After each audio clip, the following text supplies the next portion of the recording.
Brought to you by PrayLatin.com, makers of prayer cards featuring complete English phonetic renderings of Latin pronunciations. With the issuing of Fiducia Supplicans, many Catholics became aware of just the extent the hierarchy of this church has tolerated that sin that James Martin has become synonymous with, that Father James Martin has become the most public, high-profile advocate for. And if word is accurate from those who have been to his conferences that he's given privately, that he advocates for the church completely changing her teachings on, including for embracing the parody of holy matrimony that the secular world has implemented. We saw just recently Father James Martin go to Ireland to meet with the bishops of that country in secret, at least until after the meeting was over, in which case James Martin told the whole world with photographs of his trip there and plainly told everybody that he was there meeting with the bishops. So he didn't say why he was meeting with them. And as I explained to you in a recent live stream on this, James Martin went there to help them implement Fiducia Supplicans. Remember that James Martin was the one who blessed the double S type couples publicly the day after the document was issued. The issuing of that document made Catholics very aware of how widespread this problem is in the church, or at least gave people an idea that it was a much bigger problem than we had been originally led to believe. The reality of the situation is that for decades, 40 years or more, probably closer to 60 years, the church has had a very real problem with men morally unfit for the priesthood being not only in the priesthood, but also in the hierarchy, with some whispers that some even pontiffs have been in the recent decades.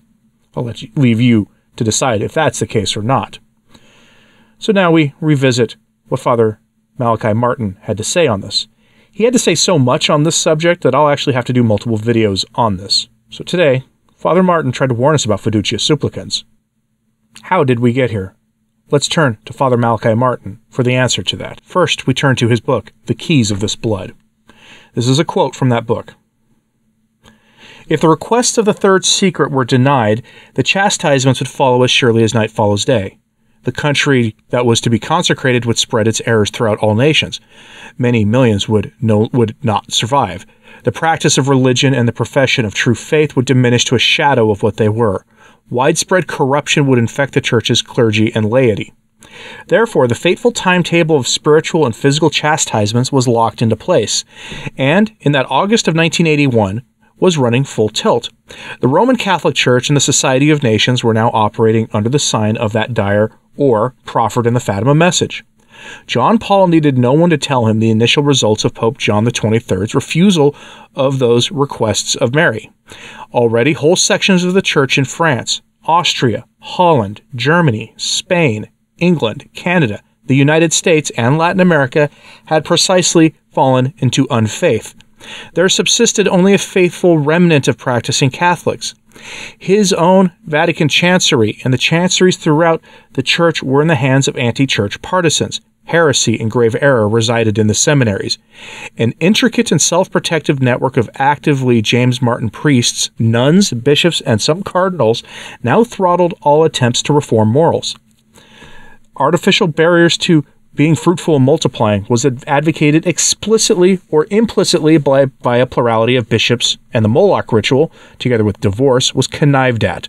A Swiss bishop went on television with a valise in hand and opened it, cascading thousands of rubber devices before the eyes of viewers. This, he said, is the answer to there being too many people and to the affliction popular in the 1980s. Most frighteningly for John Paul, he had come up against the irremovable presence of a malign strength in his own Vatican and in certain bishops' chanceries. It was what knowledgeable churchmen called the superforce. Rumors, always difficult to verify, tied its installation to the beginning of Pope Paul VI's reign in 1963. Indeed, Paul had alluded somberly to the smoke of Satan which has entered the sanctuary, an oblique reference to an enthronement ceremony by Satanists in the Vatican.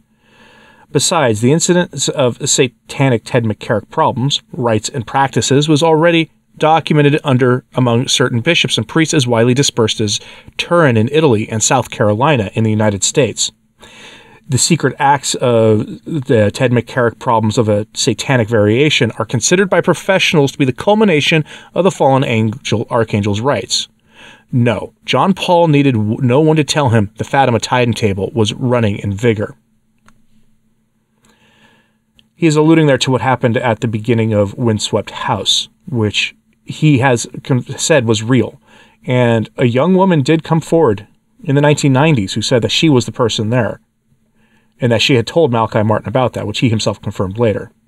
She then, characteristic of someone who actually had bad things done to her of a really terrible nature that she tried to walk away from, didn't speak publicly about it again. She sought no fame, no fortune, no access, no nothing. She just confirmed the story and then went about her life. The James Martin sin is central to the practice of the diabolical in all of this, and into the practice of actual satanic rites. And now we see Malachi Martin return to this in a talk he gave called Peter in Chains, which you can get from Bernard Jansen through his website. He talks about this in the context of what we call around here the James Martin sin in the priesthood, given in 1993, after Keys of This Blood was written.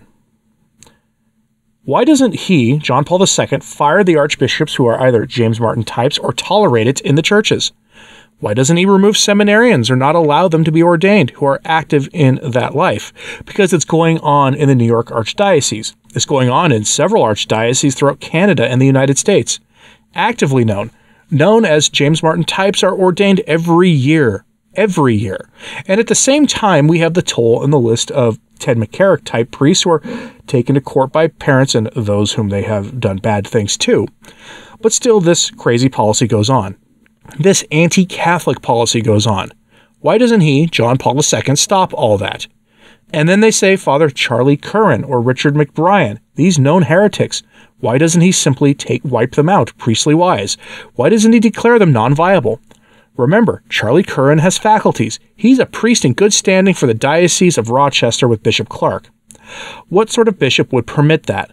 A man like Charlie Curran who permits the James Martin sin, the seemingly even worse involving animals, divorce, the private sin Pius XII called, anything you like. And he's a priest in good standing. Come on, Bishop Clark of Rochester, get up and defend yourself before Christ and his angels. How dare he do that? But he's not the only one. Why doesn't the Pope scour our seminaries? Because as of 1978, actually October 16th, when he was elected Pope, he knew it was like this already. Remember, we'd had two popes, John the 23rd and Paul the 6th, who had initiated this new conciliar church. Faith has died out, and let me give you an example. If I'm a priest and I minister to a church, and I distribute Holy Communion, and I have a Mass for James Martin types, who seem to be very good people, very respectable citizens, but I know that the night before they do things to each other, and they're going to do that to the following afternoon and following morning, and I give them the body and blood of our Lord in communion. Do I really believe it's the body and blood of our Lord? No, I can't. He continued this line of thinking in another talk with Bernard Jansen the next year, 1994, The Shoes of the Fisherman. Another thing which illustrates the confusion or the weakness of the Pope with regards to his church is the James Martin sin. You can be sure that already for 7 years we have filled his ears with audio and filled his eyes with videos and his cabinet with reports. He knows exactly what's going on. He knows the amount of the James Martin activity among the clergy. He knows the cardinals who are of the James Martin type. He knows the cardinals who follow Satan and who are like Ted McCarrick and the bishops and priests. He knows all that, but the difficulty is that they have entered the church. They are clergy. And for instance, there is no seminary today that I know of in the United States which doesn't ask a young man who wants to enter the seminary, what do you think of the James Martin sin? If he says, I don't want it, I don't like it, I condemn it, he is sent away as pastorally insensitive. Because there are James Martin types in charge. They've been hiding all of this for years, shifting their men around once they're discovered. Now they don't want to be without James Martin types. And the Cardinal of New York recently ordained 3 active types of that. What are you to make of a thing like that? And the present Cardinal of New York, it's public knowledge, defended the right of active James Martin types to hold a blasphemous Mass and receive communion blasphemously. He said they have a perfect right to this. You shouldn't disturb them. What sort of mentality is that? It's a mentality which says the James Martin program is in the church. We will not disturb it because there are James Martin types in the church. This line of reasoning continues in his 1995 interview with Bernard Jansen called The Deserted Vineyard. The bishops who are not interested in having a plethora of vocations, the normal bishops. There are bishops who are. There are very good bishops. We have 4 or 5 bishops in the United States who are very good in this matter of vocations and seminary training. But that's 4 or 5 out of 180. And consequently, we are no longer getting vocations. And then we have this affliction of the James Martin sin in the seminaries. And they're not wiping that out because some of them are of that type anyway. They don't see what's wrong with it except an ancient fuddy-duddy superstition of the church against the sin in question, instead of being modern-minded. This is the attitude they have to it. We have 2 institutes in the United States. I was just dealing with, I can't mention any names, but there's a Midwest diocese where this young priest called me up and said his bishop had called him in and said, look, you don't fit in very well. People find you too stiff and your sermons are very harsh. You speak about the Moloch ritual and artificial barriers to having kids and the James Martin sin and things like that. And you threaten them and menace them. You make them unhappy. I want to suggest that you go to a certain institute and undergo a certain kind of mental assessment. This priest rang me and several others and canon lawyers, and they said, look, he's going to turn you into a zombie, because that's what they do. You go into these 2 institutes, both on the East Coast and one down south, and you have a sort of medical treatment. They give you prescriptions and calm you down and talk about your life of the flesh and ask if you are a James Martin type or if you conform to the law of God. You come out of it completely drained. You come out of it a zombie, a real zombie if you go there.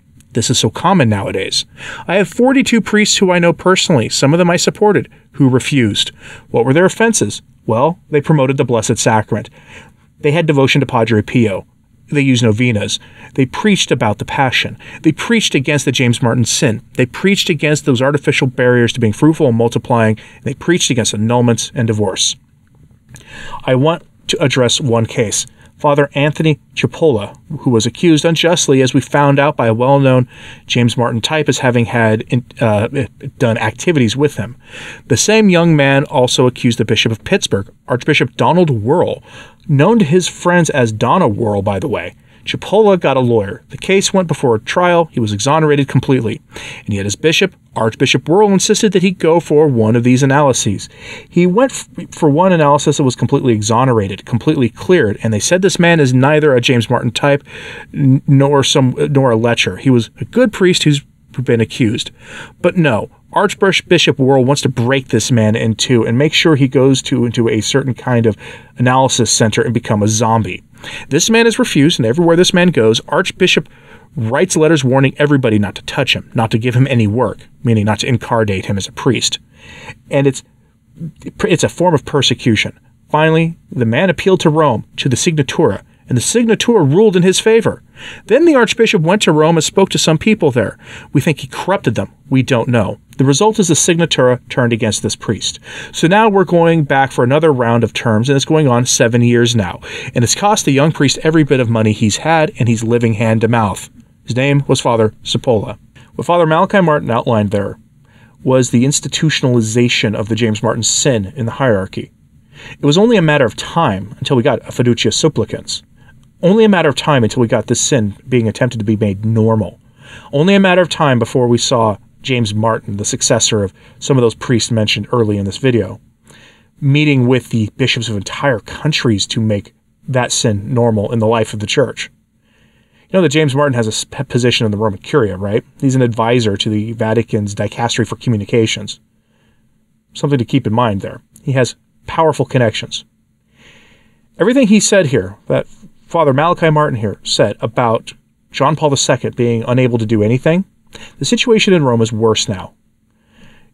It had been known that the Jesuits, men like James Martin, were working throughout the Roman Curia and were the instrument for this control of the papacy before Francis.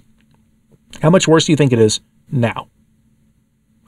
This is why I say a moderate pope isn't what you need, or even a conservative-leaning pope to fix this. You need someone who is willing to a traditionalist pope who is willing to earn the red crown of martyrs, if need be, to liberate the church. That is what is needed. I'm curious what you think about this, so let me know in the comments. I'm going to be doing a follow-up to this in the near future, because probably during Lent at some point, because quite frankly, I don't think we'll be done talking about fiducia supplicans and the implications that has for the church. But let me know what you think about this in the comments, please. And hit like and subscribe if you haven't. It does help. So to sharing this on social media, that helps too.